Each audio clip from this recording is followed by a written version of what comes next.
Hey guys, what's up. स्वागत है आपका हमारी होम सिनेमा सीरीज का एपिसोड नंबर 5 में। आज भाई फाइनली हम अपने इस वाले थिएटर में, जिसमें आपने लास्ट वाली वीडियो में देखा होगा कि कारपेट का काम हो चुका था एंड साथ ही साथ में रिक्लाइनर भी लग गए थे।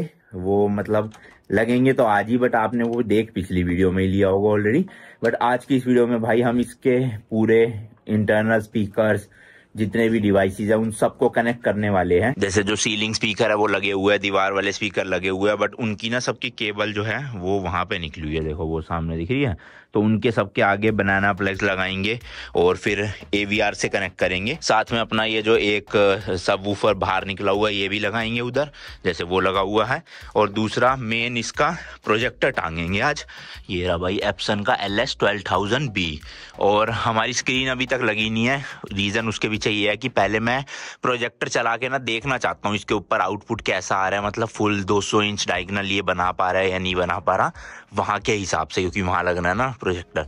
तो अगर ये बना देगा तो उसके बाद फिर स्क्रीन ऑर्डर करेंगे। तो इसलिए पहले फटाफट से सारा कुछ सेटअप करवाते हैं। आपको बताता हूँ भाई कि कैसे कैसे जो है वो थिएटर में पूरा कनेक्शन एंड वायरिंग होती है। बाकी लो भाई, अपना लास्ट सामान बचा हुआ था, एम्पलीफायर आना था इमोटिवा का XPA Gen 3।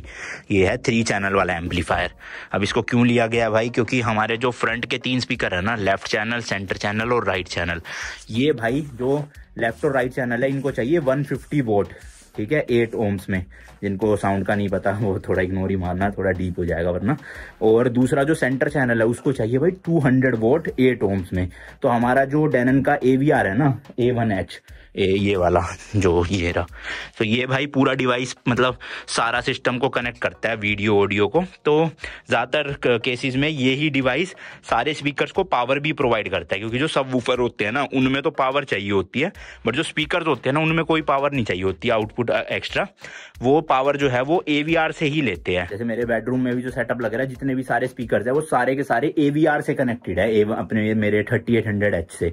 बट इस केस में ये जो 3 स्पीकर है ना फ्रंट के, ये इतने पावर कंज्यूम करते हैं ना, हमारा जो AVR है वो उनको उतनी पावर प्रोवाइड कर ही नहीं पाएगा, जिसके लिए हमें एक अलग से एम्पलीफायर चाहिए उन 3 स्पीकर्स को खाली चलाने के लिए। जो बाकी के सराउंड स्पीकर है 6 और 6 एटमॉस है ऊपर, ये 12 स्पीकर तो हमारा AVR चला देगा, बट इन 3 के लिए अलग से मेरे को ये लेना पड़ा।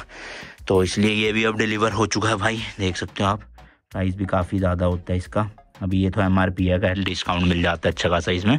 तो अभी ये 3 स्पीकर इससे कनेक्ट होंगे और ये कनेक्ट होगा AVR से। तो अभी जब सारा सेटअप करूंगा ना मैं दिखाऊंगा आपको, क्योंकि जो ऑडियो कैलिब्रेशन है वो तो मैं किसी एक्सपर्ट से करवाऊंगा, बट जो वायरिंग वगैरह ना वो मुझे खुद नॉलेज है भाई, तो वो मैं सब खुद ही कर लूंगा, क्योंकि मुझे इंटरेस्ट भी है और थोड़ा खुद भी पता होना चाहिए ना कौन सी वायर कहाँ लग रही है, ताकि कल को कोई दिक्कत आए किसी भी डिवाइस में तो पता हो कि कहाँ से केबल को कैसे निकालना है ना। तो इसलिए सारा सेटअप करेंगे अच्छे से। एक बार बस रिक्लाइनर लग जाए, मतलब रिक्लाइनर लग चुके हैं, आप पिछली वीडियो में देख चुके होंगे ऑलरेडी।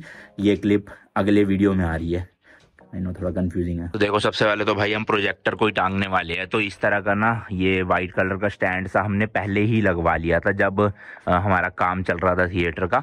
तो अब इस पे ही जो है वो भैया स्टैंड लेकर आए अपने साथ प्रोजेक्टर टांगने का, वो फिट होएगा, देन प्रोजेक्टर की अनबॉक्सिंग करके हम टांग देंगे। तो ये देखो ये डब्बा है, वो ब्लैक कलर है ना भैया, ब्लैक कलर का मंगवाया। अब ये गलती हो गई, ये वाला स्टैंड हमने वाइट लगवा लिया भाई, उस टाइम पे ब्लैक ही लगवाना चाहिए था जब थीम ऊपर छत की ब्लैक है ना, बट कोई नहीं, चलो अभी मेन तो ये ही दिखे करेगा बड़ा बड़ा सा ना, तो ये ब्लैक लगेगा तो अच्छी चीज़ है ये। चलो इसकी पूरी फिटिंग करते हैं। नॉर्मल वही है, पेच वेच पे कस जाएगा ये और इस पे फिर प्रोजेक्टर टंग जाएगा।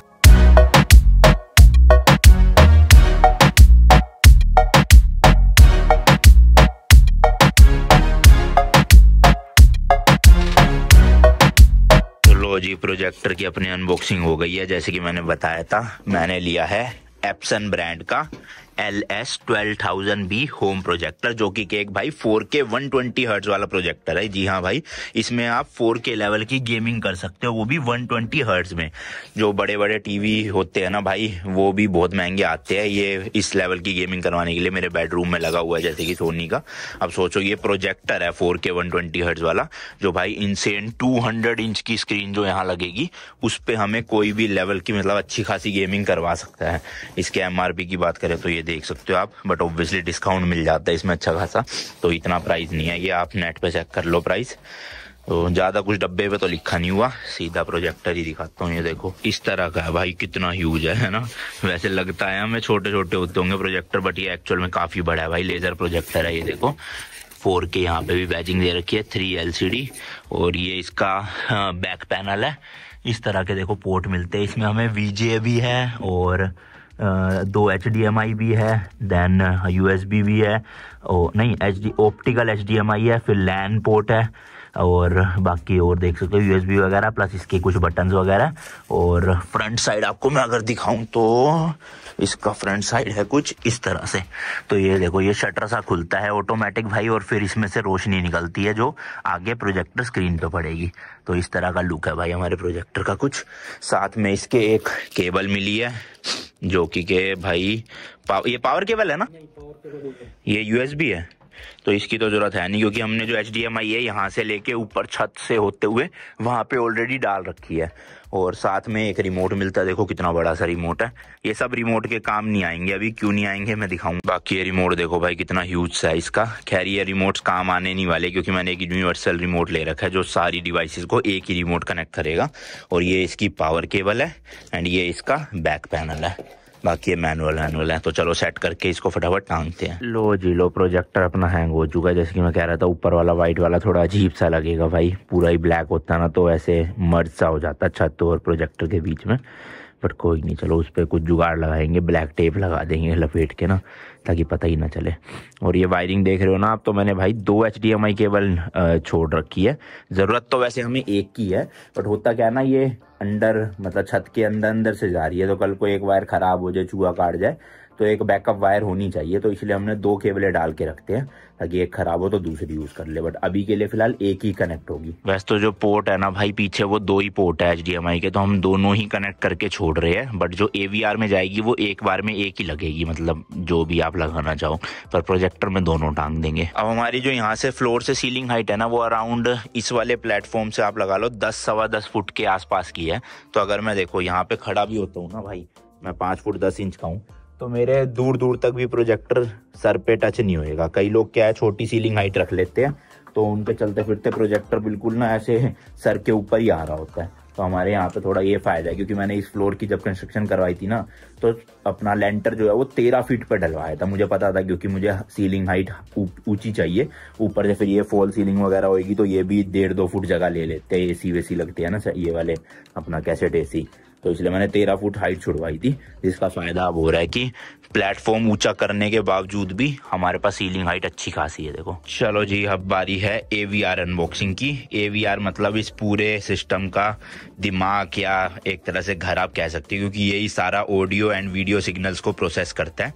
एंड ये मैंने डेनन ब्रांड का चूज किया है, यामा का भी आता है, मरांस का भी आता है, अलग अलग कंपनी है। मैंने जो चूज किया, मॉडल दिखाना भी है डब्बा एक बार, ये है जी डेनन का A1H। इनका सबसे top of the line product है ये। MRP आप देख सकते हो। खैर इसमें भी डिस्काउंट अच्छा खासा मिल जाता है, तो MRP पे मत जाना, मार्केट प्राइस इसका अलग होता है।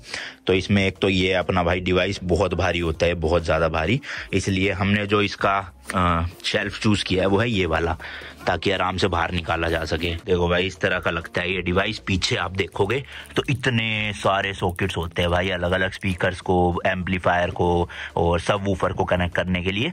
ये आपने मेरे बेडरूम वाली वीडियो में भी देखे होंगे, वहाँ पे मैंने डेनन का 3800H लगाया था। यहाँ पे लेकिन जो इनका टॉप ऑफ द लाइन है A1H वो लगा रहे। हट जा पार्थ यार। तो ये देखो डब्बे में इस तरह की चीजें मिलती है भाई। सबसे पहले तो ये मैनुअल वगैरह है, इसकी जरूरत नहीं है।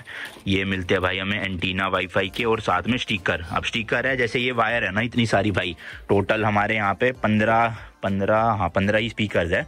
तो 15 स्पीकर की कौन सी क्या वायर है, कहाँ की वायर है, वो सब ये स्टिकर लगा सकते हो आप, कि फ्रंट वाइड कौन सा है, सराउंड कौन सा है, टॉप सीलिंग कौन सा है, वूफर कौन सा है। तो इससे क्या बाद में कल को मुझे चेंज करनी है, वायर निकालनी है या AVR को डिस्कनेक्ट करना है, तो मुझे पता हो कौन सी वायर किस लोड पे लगेगी, क्योंकि पीछे लिखा होता है। ये देखो सराउंड कहाँ लगेगा, फ्रंट कहाँ लगेगा, और एम्पलीफायर कैसे कनेक्ट होगा वो भी बताऊंगा, जो अभी आया था एम्पलीफायर नया।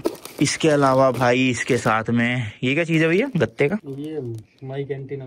अच्छा हाँ, इसके साथ ना एक माइक आता है कॉन्फ़िगरेशन करने के लिए, उसका स्टैंड है ये गत्ते का। बट हम माइक से कॉन्फ़िगरेशन नहीं करेंगे, हम मैनुअली अच्छे से इसकी कॉन्फ़िगरेशन करवाएंगे अपने रूम के हिसाब से। रिमोट ये रहा, ये रिमोट है भाई, सेम टू सेम रिमोट है 3800H जैसा, उतना ही बड़ा। एंड साथ में एक ये पावर केबल आई हुई है इसके भी। और ये सारे प्रोडक्ट्स भाई इंडिया वाले हैं, आप ये पावर केबल से पता लगा सकते हो। अगर बाहर के प्रोडक्ट्स होते तो पावर केबल दूसरी आती।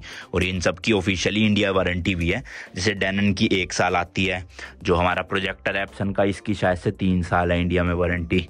ऐसी अलग अलग चीज़ों की अलग अलग वारंटी है, बट इंडियन वारंटी है सब। ये देखो भाई केबल्स की बराबर करे जा रहे हैं आगे से, और इन पे कट लगा के बनाना प्लग्स लगाए जाएंगे, दिखाता हूँ मैं। तो ये बनाना प्लग्स है, मैंने अमेजोन से मंगवा लिए थे, ब्लू रिचर कंपनी के, अच्छी क्वालिटी वाले। ये देखो भाई इस तरह के ये तार के आगे लग जाएंगे कनेक्ट होके।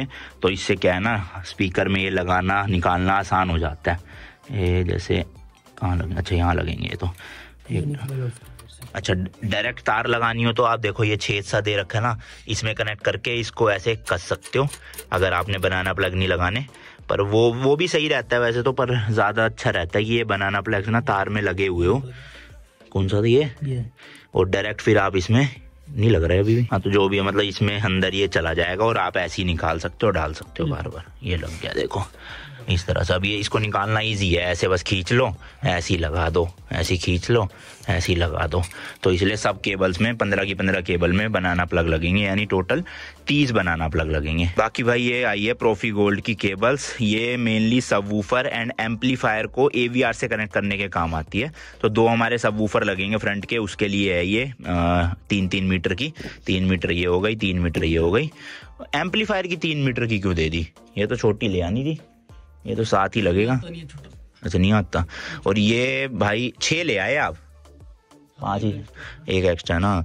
3 हमें चाहिए एम्पलीफायर के लिए, क्योंकि मैंने आपको बताया ना वो जो एम्पलीफायर है वो हमारे तीनों फ्रंट स्पीकर्स को पावर देगा। तो ऑब्वियसली भाई एम्पलीफायर को 3 स्पीकर कनेक्ट करने हैं, तो तीनों की तीनों पावर मतलब जो कनेक्टर है वो अपने AVR के साथ जुड़ेंगे। तो इसलिए 3 केबल उसके लिए, टोटल 5 केबल चाहिए थी। ये 2500 रुपए के आसपास की एक केबल पड़ती है। और कौन सी केबल कौन से स्पीकर की है वो चेक होती है इस तरह के सेल पे कनेक्ट करके। तो देखो अब वहां से आवाज आ रही है ना, करना एक बार और करना, अब आवाज आएगी आपको, देखो। तो मतलब ये सेंटर चैनल की है। तो अब ये भैया जो है इसमें सेंटर चैनल का स्टिकर लगा देंगे, ताकि आगे भी हमें पता रहे कि ये सेंटर के चैनल का वो है तार। और ऐसे चेक भी हो जाएगा। मैंने वैसे चेक कर लिया था ये परसों ही सारे, कि सीलिंग वाले और वॉल वाले काम कर रहे हैं कि नहीं कर रहे, क्योंकि अभी ना ये 2 काम नहीं कर रहे, लेफ्ट वाला और राइट वाला, एक की तार निकली पड़ी है। ये देखो अब वहां से आवाज आ रही है ऊपर। तो जब तक भाई वायरिंग की सारी स्टिकर लग रहे हैं, मैं आपको ना थोड़ा बैक का समझा दूं कि कहाँ कहाँ पे हम क्या क्या केबल लगाने वाले हैं। तो सबसे पहले तो ये जो नीचे का पैनल है मैंने आपको बता दिया, ये स्पीकर के लिए होता है। तो ये फ्रंट राइट स्पीकर के लिए, फ्रंट लेफ्ट स्पीकर के लिए, सेंटर स्पीकर के लिए, सराउंड राइट सराउंड लेफ्ट, फिर बैक वाले जो सराउंड वाले हैं वो राइट लेफ्ट, फिर फ्रंट वाइड फ्रंट लेफ्ट आगे वाले सराउंड जो है, फिर हाइट 1 2 3 मतलब एटमॉस स्पीकर। तो 2 4 6 एटमॉस लग जाएंगे। अभी हमारे पास 2 और है खाली जगह, तो ये कॉन्फ़िगरेशन हम 2 और बढ़ा सकते हैं, पर अभी हम बढ़ा नहीं रहे। तो हमारा जो ओवरऑल इस थिएटर की कॉन्फ़िगरेशन है वो है 9.2.6, पहले थी 9.4.6, मतलब कि 9 स्पीकर, 4 सबवूफर और 6 एटमॉस स्पीकर। बट अब हम 4 सबवूफर की जगह 2 ही सबवूफर लगा रहे हैं, तो इसलिए 9.2.6 हो गया। वैसे 2 हम बाद में भी लगा सकते हैं, हमने तार छोड़ी हुई है पीछे सबवूफर की, अगर नीड लगी रूम के हिसाब से तो मैं फिर SVS के SB1000 2 और खरीद के लगा दूंगा, बट जरूरत पड़ेगी नहीं। PB16 अल्ट्रा 2 काफी है भाई मेरे हिसाब से। अब इसके अलावा आपको ऊपर ना 7 HDMI पोर्ट मिलेंगे और 3 HDMI पोर्ट अलग से मिलेंगे। तो ये तो है पहले इन वाले, यानी कि इस AVR के साथ जो डिवाइसेस कनेक्ट होंगे ना वो यहाँ लगेंगे। और ये सारे के सारे पोर्ट ना भाई 8K 60 hertz and 4K 120 hertz को सपोर्ट करते हैं। तो जैसे कि मीडिया प्लेयर में मैं एनवीडिया का शील्ड लगा दूंगा, यहाँ पे मैं एप्पल का टीवी लगा दूंगा, एप्पल टीवी। यहाँ ब्लू रे में भी कुछ लगा सकते हैं, PC वगैरह। गेम 1 में PS5, गेम 2 में Xbox, OX 1 OX 2, ये सब है भाई डिवाइसेस कनेक्ट करने के लिए। और फिर ये जो 3 HDMI स्लॉट है ना, ये है भाई आउटपुट, यानी प्रोजेक्टर को कनेक्ट करने के लिए। तो ये जो ये EARC वाले में कनेक्ट करेंगे हम, है ना, ARC प्रोजेक्टर से आता है। हाँ, तो ये वाला जो बीच वाला स्लॉट है इसमें प्रोजेक्टर कनेक्ट होगा। बाकी जोन 2 अगर आपके पास अलग से कोई स्क्रीन, टीवी या मॉनिटर है तो वो आप भी कनेक्ट कर सकते हो, बट हमारा सिर्फ ये यूज़ होगा, ये और ये यूज़ नहीं होंगे। बाकी इसके अलावा ये पावर सप्लाई के लिए 4 सबवूफर लग सकते हैं, तो हम 2 सबवूफर लगाएंगे यहाँ पे इस पे नहीं, इस वाले पे। ये वाली है XLR केबल और ये है नॉर्मल वाली, तो हम नॉर्मल वाली यूज करेंगे 1 और 2। इसके अलावा भाई नेटवर्क यानी कि लैन केबल को कनेक्ट करना हो तो इससे कर सकते हैं, बट वाईफाई भी है इसमें। ये देखो एंटीना लग रहे हैं ना ब्लूटूथ और वाईफाई के, तो वाईफाई से भी कनेक्ट कर सकते हैं। और इसके अलावा और कोई काम का नहीं है स्लॉट भाई अपने अभी। तो देख लो ये सारे स्लॉट पीछे से यहाँ नीचे वाले ये सारे ये सब भर जाएंगे अभी थोड़ी देर में। अच्छा ये प्री आउट बताना भूल गया, प्री आउट में हमारा एम्पलीफायर कनेक्ट होता है। तो देखो फ्रंट का एम्पलीफायर की तार जाएगी यहाँ से, फिर राइट के लिए ये, लेफ्ट के लिए ये, सेंटर के लिए कहाँ है, इसमें दे नहीं रखी सेंटर भी हुआ, खाली सराउंड है, हाइट है। अच्छा ये रहा भाई सेंटर के लिए। तो इससे सेंटर का कनेक्ट होगा अपना एम्पलीफायर कनेक्ट करने के लिए, लेफ्ट चैनल, राइट चैनल, ये रहा। तो ये सारे स्लॉट भी यूज होंगे। तो अगर आपको ना अलग से एम्पलीफायर लगाना है तो अपने AVR में जरूर चेक करना है, ये जो प्री आउट वाले सॉकेट्स है ना ये होने चाहिए। अगर ये प्री आउट नहीं है AVR में तो आप अलग से एम्पलीफायर फिर यूज नहीं कर सकते इसके साथ कनेक्ट करके। जिसका मतलब ये है कि अगर आपके स्पीकर्स हाई पावर डिमांड करते हैं ना तो उनको AVR से ही लेनी पड़ेगी जितनी चाहिए, अलग से एम्पलीफायर नहीं दे पाओगे आप। चलो जी भाई सारी केबल्स में बनाना प्लग्स लग चुके हैं, ये देख सकते हो, एंड आगे मार्किंग भी कर दी है सभी की। अब बस अब ये जो एम्पलीफायर की केबल्स है एंड जो सबवूफर की केबल्स है उनको भी निकाल के इसमें जो है वो मार्किंग कर लेते हैं। देन भाई हम अनबॉक्सिंग करेंगे अपने इमोटिवा का जो ये XPA Gen 3 है 3 चैनल वाला एम्पलीफायर इसकी। और एक और चीज है भाई AVR को ठंडा रखने के लिए AC इन्फिनिटी का फैन, जो कि क्या भाई ये आपको याद होगा मैं मलेशिया से खरीद के लाया था इसको, क्योंकि ये इंडिया में बड़ी मुश्किल से मिलते हैं और मिलते भी है तो बहुत महंगे मिलते हैं। तो वहाँ अच्छे रेट पे मिल गया था मुझे। एयरकॉम T8 है ये। इसमें क्या है, इसके नीचे सक्शन फैन होते हैं तो ये ना AVR के ऊपर लग जाता है, तो AVR की जितनी भी हीट है ना इस वाली जाली में से ये पूरा ऐसे सक कर लेगा और फिर पीछे से निकाल देगा ताकि AVR जो है हमारा हीट ना हो। तो ये ज़रूरी रहता है भाई कूलिंग कंपोनेंट ना। अभी सर्दियों में तो दिक्कत नहीं होती, पर गर्मियों में ये AVR बहुत हीट मारते हैं।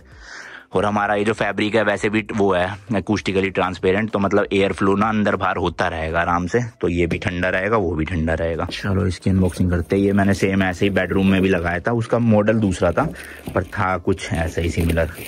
ये देखो भाई उस दिन मैंने खोला था इसलिए हाथ वाथ छप गए। तो ये है जी, ये देखो नीचे इसमें ना 3 फैन लगे होते हैं, तो ये 3 फैन सारी की सारी गर्म हवा को अपने अंदर डाल के फिर पीछे की साइड से यहाँ से जो है वो निकाल देंगे, तो ये ठंडा रहा करेगा हमारा AVR मस्त।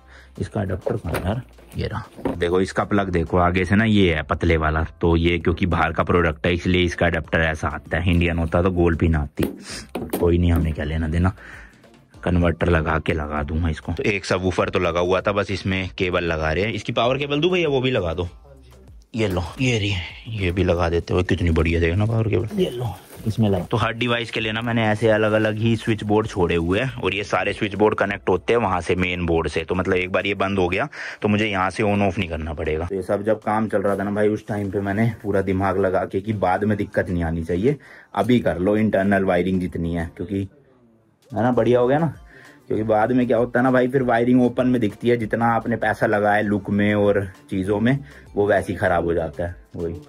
तो इसलिए सारी केबल आप देखोगे अंदर अंदर से। और आप कई लोगों के दिमाग में आएगा कि अंदर अंदर से केबल है, कल को खराब हो जाए तो क्या करोगे। तो भाई मोटे मोटे पाइप छुड़वाए हुए मैंने, मतलब जो HDMI केबल छत में से जा रही है ना, तो उसमें मैंने 4 इंची का प्लम्बर वाला पाइप छुड़वाया है। तो कल को अगर ये दोनों केबल भी खराब हो जाती है ना, वैसे तो एक होएगी तो दूसरी है, पर मान लो दोनों ही चूहा काट गया तो आराम से वो स्टील वायर होती है बिजली वालों की, वो डाल के इनको खींचा जा सकता है और नई केबल को डाला जा सकता है।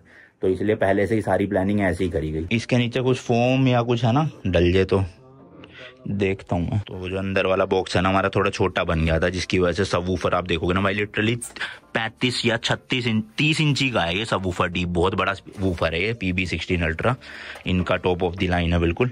तो इसलिए हल्का सा बाहर आ रहा था तो वो अप डाउन हो रहा है, तो इसलिए नीचे लगा दिया फोम। तो अब जो वूफर की केबल लगाई है वो ऐसे पीछे पीछे से होते हुए इस वाले शेल्फ में आ जाएगी जहाँ पे हमारा AVR लगेगा। चलो जी सेकंड वूफर को खोला जाए। ये भाई इसका वजन ना इतना भारी है, नीचे से ऊपर सेकंड फ्लोर पे सीढ़ियों से लाने में 6 बंदे लगे थे इसको, इतना ज्यादा भारी है क्योंकि सीढ़ियों में था ना, लिफ्ट होती इतनी तो दिक्कत नहीं थी, बट सीढ़ियों में तो हालत ख़राब हो गई थी सबकी भाई उस दिन। तो वही, हाँ, तो एक तो वो लगा गए थे जिन्होंने इंटीरियर का काम किया, अब ये दूसरा ऐसे ही पड़ा हुआ है, ये यहाँ पे लगाना पड़ेगा। अब हम दोनों से हिलेगा नहीं हिलेगा देखना पड़ेगा भाई, वो देखना। ओ भाई साहब बहुत ज़्यादा भारी है। लो जी लो, चमचमाता हुआ वूफर निकल गया है, ये देखो कितना शाइन मार रहा है। और वो वाला देखो भाई, इतने दिन से पड़ा हुआ था ना धूल मिट्टी में, तो ज़्यादा ही मिट्टी चिपक गई, साफ करना पड़ेगा। तो अभी एक क्या समस्या आ गई है, हमने जो सब वूफर केबल है ना वो 9 फीट की मंगवाई थी, बट अब ये बॉक्स ना पीछे से क्लोज है, तो सब वूफर की केबल ना यहाँ से यूं ले जाके फिर पीछे से ले जानी पड़ रही है, तो वो छोटी पड़ गई भाई। अब क्या है, नीचे फॉल सीलिंग का काम चल ही रहा था, तो इस वाली मशीन से ना यहाँ पे एक छेद करवा लेंगे या उस कोने में, कि केबल ना यहीं के यहीं सीधा जाके वहां निकल जाए, फिर हो जाएगा भाई 9 फुट में भी। सही है, चलो साथ साथ काम निपट जाएंगे तो बढ़िया होगा, वरना रह जाती है छोटी छोटी चीजें। लो बाकी एम्पलीफायर भी खोल दिया भाई। पहले मेरा प्लान था नहीं एम्पलीफायर लेने का, बट फिर वही है, जब उन स्पीकर्स की भाई पावर का पता चला तो A1H तो झेल नहीं पाता, इसलिए लेना ही पड़ा। अब ये क्या है, ये एम्पलीफायर 240 वोल्ट तीनों चैनल पे, अगर आप तीनों भी कनेक्ट करोगे ना तब भी हर एक को डिवाइस को 240 वोल्ट देगा, जो कि हमारे स्पीकर के लिए काफ़ी है, क्योंकि 150 वो लेते हैं और 200 लेता है सेंटर चैनल। तो इस तरह का बैग होता है भाई इसमें। अब इसमें क्या है, यहाँ पे हमारे केबल लग जाएगी प्लस माइनस, अच्छा इनमें लगेगी ये 3 में, और ये अगर आप XLR लगाना चाहते हो तो ये बटन दे रखा है, आप नीचे शिफ्ट कर सकते हो, वरना हमें तो ऊपर वाला ही रखना है, तो इस तरह से।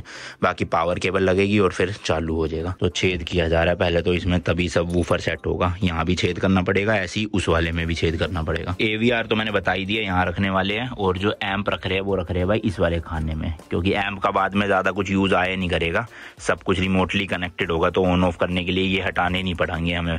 नीचे वाले में मैं लगा रहा हूँ अपनी PlayStation वगैरह, क्योंकि उसमें डिस्क वगैरह लगानी पड़ती है, तो ये नीचे वाला बस फट्टा खोलो मस्त एकदम और काम हो जाएगा, ऊपर का नहीं खोलना पड़ा करेगा बार बार। साथ ही साथ भाई सारी HDMI केबल्स भी आई हुई है, तो ये भी हाथों हाथ यहाँ से हर एक वाले खाने में डाल देते हैं, ताकि कोई भी डिवाइस कहीं से भी कनेक्ट हो सके। इस तरह से देखो, ये ऐसी केबल्स है, तो ये सारी सेट कर देते हैं अभी। भाई साहब बेटी फंस गई अंदर, ये देखना निकल जाएगी हाथ से, गोल गोल घुमा के, या प्लास से निकलेगी, आर पार तो चली गई है। तो 2-3 बार में छेद होएगा तभी जाके इतनी मोटी केबल डल पाएगी ये इस टाइप की।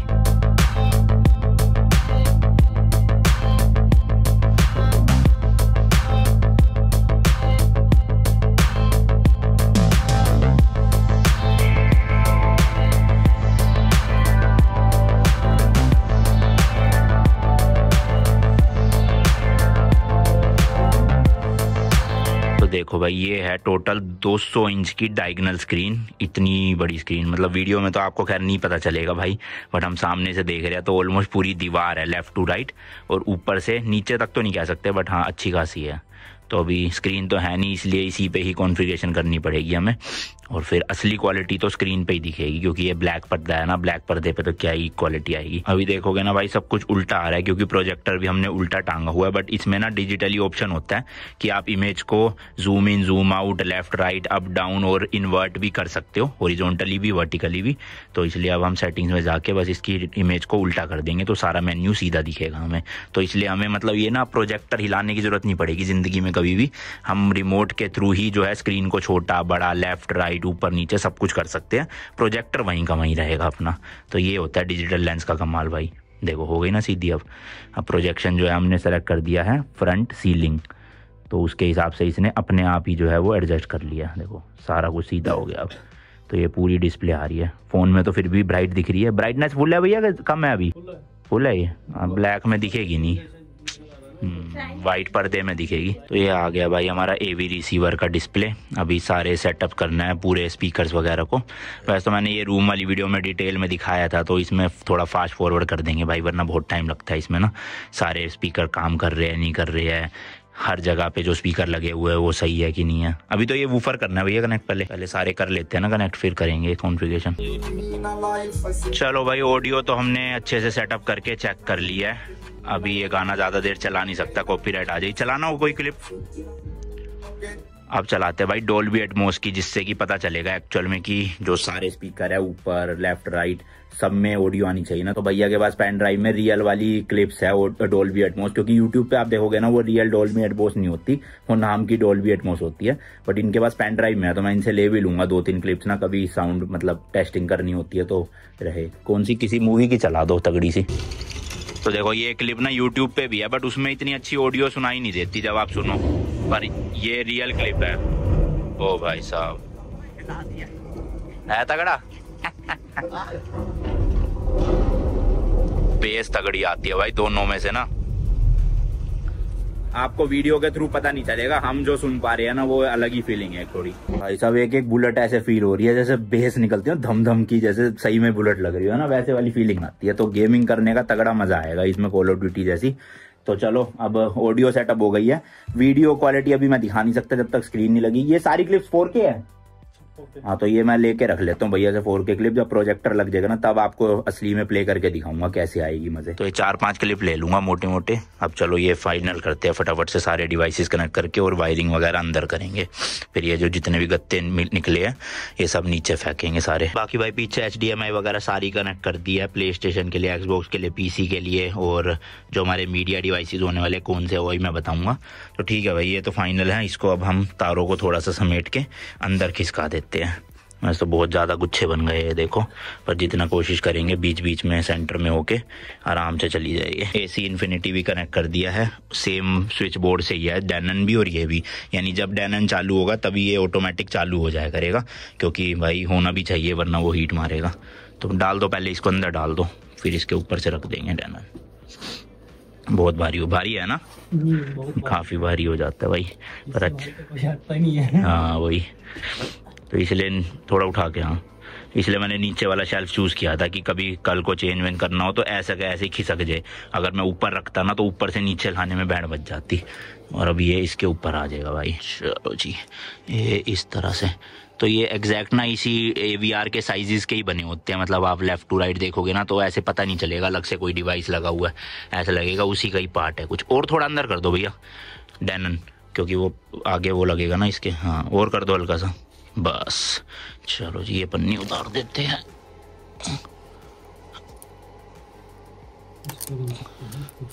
देखो इसके ना सारे बटन भी होते हैं यहाँ पे सोर्स चेंज करने के, ऑडियो सेटिंग्स के, बट इसकी जरूरत नहीं पड़ेगी क्योंकि हमारे पास रिमोट है अपना। और ये डिस्प्ले, अब ये देखना है कि ये जो डिस्प्ले की लाइट्स है ना ये पर्दा लगने के बाद भाई दिखे ना बाहर, और दिखेगी तो शायद इसका ऑफ करने का कहीं ना कहीं होता होगा जुगाड़। अब ऐसी ये इमोटिवा है, तो मेरे को वैसे ये 2 लेने चाहिए थे भाई कूलर ना, एक इमोटिवा के लिए भी लेना चाहिए था, ठीक है चलो कोई नहीं, कभी फिर जाएंगे बाहर तो उठा लेंगे एक बार। तो हमारे पास भाई 2 डिवाइस है मीडिया के लिए। एक मैंने एप्पल का TV 4K लिया है क्योंकि इसके भी रिव्यूज अच्छे हैं, और सबसे बेस्ट होम थिएटर्स में एनवीडिया का ना शील्ड माना जाता है। अब ये इंडिया में ऑफिशियली मिलता नहीं है, आपको बाहर से ही लेना पड़ेगा, और इंडिया में जो मिलेगा भी ना उसमें वारंटी नहीं मिलती। तो ये मैंने कनाडा से मंगवा लिया था, दोनों चीज़ें। ये तो मिल जाता है इंडिया में, ये नहीं मिलता। तो मेन डिवाइस मैं इसी को रखूंगा, मतलब यूट्यूब चलाना हो, अमेजोन प्राइम चलाना हो, हॉटस्टार चलाना हो, तो ये चीज़ कनेक्ट होगी HDMI के थ्रू हमारे AVR में। देन AVR सिग्नल भेजेगा हमारे प्रोजेक्टर को और वो डिस्प्ले स्क्रीन होगी यहाँ पे। बाकी ऑडियो वगैरह सब कुछ ये करता है प्रोसेस। खोलते हैं भैया चलो, तो ये तो मैं बाद में सेट कर लूँगा। एनवीडिया शील्ड सेट कर लेते हैं, कुछ गाने वाने तो सुन ही लेंगे भाई जब तक स्क्रीन नहीं लगती अपनी। म्यूजिक सिस्टम तो चालू ही है क्योंकि। अब भाई रिमोट देखो, एक हो गया डैनन का, ठीक है, एक हो गया इसका रिमोट, एक हो गया इसका रिमोट, 2 सबवूफर के रिमोट, एक प्रोजेक्टर का रिमोट। तो ऐसे कर करके भाई बहुत सारे रिमोट हो गए। तो उसका जुगाड़ क्या है वो भी मैंने ले रखा है। ये देखो भाई, ये भी इंडिया में नहीं मिलता, सॉफ्ट बटन का ये स्मार्ट रिमोट है। इसमें क्या है, सारे के सारे रिमोट्स आपके एक ही रिमोट के अंदर आ जाएंगे। इसमें ये बड़ी सी डिस्प्ले होती है, तो आप स्क्रॉल करके यूज कर सकते हो कि प्रोजेक्टर यूज करना है तो यही रिमोट चलेगा, डैनन यूज करना है यही रिमोट चलेगा, शील्ड यूज करना है यही रिमोट चलेगा। तो ये स्मार्ट रिमोट कहते हैं इसको। तो ये भी सेटअप करूंगा 1-2 दिन में, सीख के थोड़ा यूट्यूब से इसकी वीडियोस वगैरह। और देखो भाई शील्ड इस तरह का है, इसका ये रहा रिमोट, नेटफ्लिक्स का एक डेडिकेटेड बटन मिला हुआ है, और इस तरह का डिवाइस होता है। आप मीडिया प्लेयर कौन सा यूज करते हो इंडिया में, जैसे आपके पास कौन सा है? अपने पास हाई मीडिया है और जूडियो है। अच्छा ऐसा ही होता है वो भी, है ना? हाँ सेम ही है, मतलब वो चाइनीज होंगे लेकिन प्रोडक्ट सारे शायद से। मोस्टली चाइनीज ही होते हैं। ये भाई थोड़ा सा वो है कि एनवीडिया बड़ा ब्रांड है और यूएस का ब्रांड है, पर क्वालिटी में तो मेरे को लगता है भाई चाइनीज प्रोडक्ट भी एक नंबर के होते हैं, मतलब सब अच्छी क्वालिटी निकाल देते हैं, प्राइस उल्टा सस्ते होते हैं उनके, है ना, और वो इंडिया में मिल जाते हैं सब। इंडिया में मिल जाते हैं। तो चलो अब इसका प्लग कैसा है दिखाना। ये लो भाई, अच्छा हुआ मैंने मंगवा लिया एक और कन्वर्टर, क्योंकि ये भी इंटरनेशनल पावर वाला एडेप्टर है। अब ये देखो ना, ये कौन सी केबल है, टाइप सी नहीं है ये सी भी नहीं है। ओ भाई साहब, ये टाइप कुछ अलग ही है, ये अलग ही आ गया ये। और ये तो मिलेगा भी नहीं अगर खराब हो गया तो।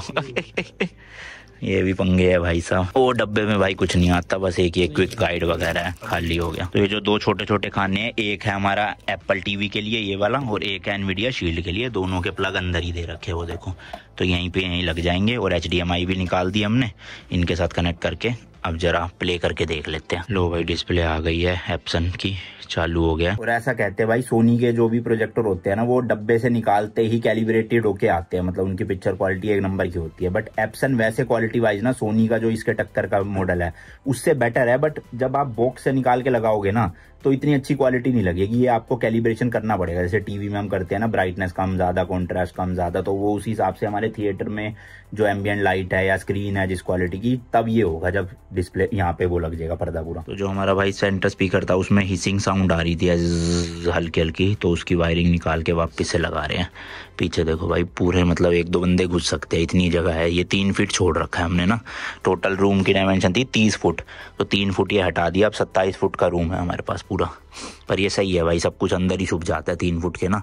स्पीकर देख लो, वो ऊपर वायरिंग देख लो, ये पूरा AV रैक जो हमने खुद का बनवाया है वुडन, वो देख लो, सब कुछ अंदर कंसील्ड हो गया एक तरह से। चलो भाई अपना एनवीडिया का जो शील्ड है वो तो इंस्टॉलेशन वगैरह मतलब अपडेट वगैरह हो रहा है, एक बार हो जाएगा तो चलाएंगे, उसके बाद कुछ यूट्यूब इससे। ये देखो भाई सारी एप्स वगैरह आ गई है इसमें। अपना एनवीडिया का जो गेम्स आती है ना वो स्ट्रीमिंग वाली, वो भी है इसमें, पर इंडिया में चलेगी नहीं चलेगी पता नहीं शायद। नेटफ्लिक्स है, यूट्यूब है, प्राइम वीडियो, म्यूजिक, यूट्यूब ही देख लेते हैं, डाउनलोड हो रहा है। अच्छा अभी होने दो, चलो चल गया भाई चल गया। देख रहे हो ब्लैक पर्दे पे भी ठीक ठाक ब्राइटनेस आ रही है भाई, बट भाई जब व्हाइट वाली स्क्रीन लगेगी ना, ओहो क्या 4K लेवल की मस्त वीडियो आएगी इसमें। गाना सुनते कोई जरा तगड़ा सा। ओए होए ओए होए। अच्छा मैंने सर स्टार लाइट भी वाइट कर ली थी, ये देखो भाई मस्त लग रहे हैं ना, वैसा लग रहा है रियल सितारे चमक रहे हो जैसे, मस्त है भाई। Audio crazy. तो अंदर भाई मैंने फुल वॉल्यूम में चला रखा है और बाहर आवाज बिल्कुल कम आ रही है, हालांकि वाइब्रेशन बहुत हो रही है इसमें दरवाजे में, देखो सुनो, है ना, वाइब्रेशन हो रही है काफी, बट आवाज इतनी नहीं आ रही बाहर। और ऐसी बाहर की आवाज अंदर नहीं जाएगी। अभी तो अंदर बहुत तेज आवाज है, तब जाके बाहर थोड़ी थोड़ी आ रही है, पर इतनी तेज कोई सुनेगा नहीं, अंदर तो हल्की सी कमी रहेगी, तो बाहर तो नहीं आने वाली। मतलब ये जो दरवाजे है ना, ये वाला भी और ये भी काफी अच्छा खासा काम कर रहा है। अब देखो जैसी खोलूंगा कितनी तेज आवाज है। ओहो ये चलो भाई एप्पल टीवी भी अनबॉक्स करके यहाँ पे वायरिंग वगैरह कनेक्ट करके लगा ही देता हूँ, और इसकी भी केबल में जो जो टेप मारनी है जहाँ जहाँ वो करता हूँ। एंड अभी PlayStation 5 प्रो शायद से या स्लिम देखूंगा कौन सा, और यहाँ का PC, ये सब कुछ मेरे ऑफिस में पड़े हैं। जाता हूँ आज या कल जाता हूँ और ऑफिस से सारा सामान उठा के लाता हूँ। अगली वीडियो में PlayStation 5 वगैरह सब कनेक्ट करेंगे, जब स्क्रीन आ जाएगी ना तो गेमिंग करके देखेंगे। लास्ट एपिसोड होगा अगला, ये 5th है, उसके बाद 6th, फिर सीधा 7th एपिसोड आएगा जब GTA 6 लॉन्च हो जाएगी। ठीक है जी, तो चलो मैं ये वायरिंग वगैरह सारी कंप्लीट करके इन पे फट्टे फुट्टे लगा के सब बंद करके आपको फाइनल लुक दिखाता हूँ। ये कचरा भी सारा बाहर फेंकता हूँ। ये लो भाई रिमोट भी खोल ही दिया मैंने, चुल हो रही थी मेरे बहुत ज्यादा। देखो इस तरह का रिमोट है, कितना प्रीमियम लग रहा है ना। ये इतनी बड़ी भाई डिस्प्ले है, मतलब इसमें पूरा लिखा हुआ आती है चीजें अलग अलग, आप मोड सेलेक्ट कर सकते हो। एंड सेल नहीं डलते भैया, Type-C से चार्ज होता है। महंगी बातचीत है भाई, महंगी बातचीत। ऑन कैसे होगा पर ये हो जा भाई। बीच में देखो बॉल भी है भाई ट्रैकिंग के लिए मस्त। फिर इसका डॉक होगा शायद से साथ में, हाँ ये रहा भाई, ये डॉक है जिससे ये रिमोट कनेक्टेड रहेगा। बाकी अडेप्टर, पावर केबल और ये केबल्स और भी है। अच्छा ये शायद सेंसर होंगे रिसीविंग वाले। चलो इसको भी सेटअप कर ही लेते हैं साथ साथ ना। तो लो जी लो, सारे फट्टे लगा दिए हैं। अब देखो ना तो आपको कहीं पे भी मेरा कोई भी सबवूफर दिख रहा होगा, ना ही कोई वो दिख रहा होगा AVR वगैरह। और अभी तो ये थोड़ा रंग का फर्क दिख रहा है ना आपको, ये डार्क ब्लैक है, ये लाइट ब्लैक है, बट ये भी नहीं दिखेगा जब ऊपर स्क्रीन आ जाएगी ना पूरी। तो स्क्रीन ऑलमोस्ट ना यहाँ तक आएगी, देखो इस एरिया तक, ये यहाँ तक तो वो नीचे नीचे का ही दिखा करेगा, तो वो डार्क दिख रहा है, भले ही लाइट दिख रहा है, कोई नहीं। तो अब बारी है भाई लास्ट लाइटिंग की इस रूम के। ये जो हमारे स्टेप्स है ना, इसके नीचे भी लाइट होनी चाहिए, ताकि जब मूवी चल रही हो, कोई अंधेरे में चढ़ना चाह रहा हो ऊपर, तो ऐसे अटक के गिर ना जाए।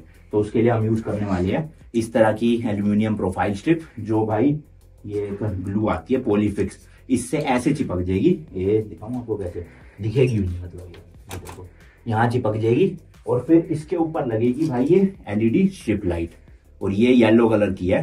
तो इससे क्या होगा ना, स्ट्रिप लाइट दिखेगी भी नहीं, छुपी रहेगी, और लाइट पड़ेगी जमीन पे, जो बहुत सुंदर लगती है। तो चलो ये भी काम कर लेते हैं। अब बिजली वाले भैया को 2 दिन से बुला रखा है, वो आ नहीं रहे। मैंने कहा छोड़ो, मैं ही बिजली वाला बन जाता हूँ। हाँ, तार वार पे हाथ नहीं लगाऊंगा, पर चिपकाने छुपाने वाला काम तो कर ही सकता हूँ, उसमें क्या।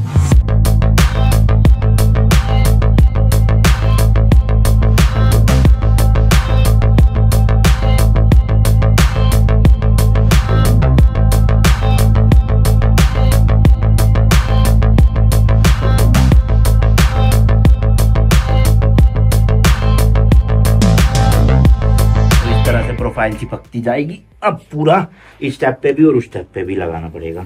बाहर की वीडियोस ना मैं ज्यादा देखने लग गया, वहां पे क्या है, लोगों को मतलब बुलाते नहीं है किसी को, खुद से ही काम करते हैं ज्यादातर चीजों में।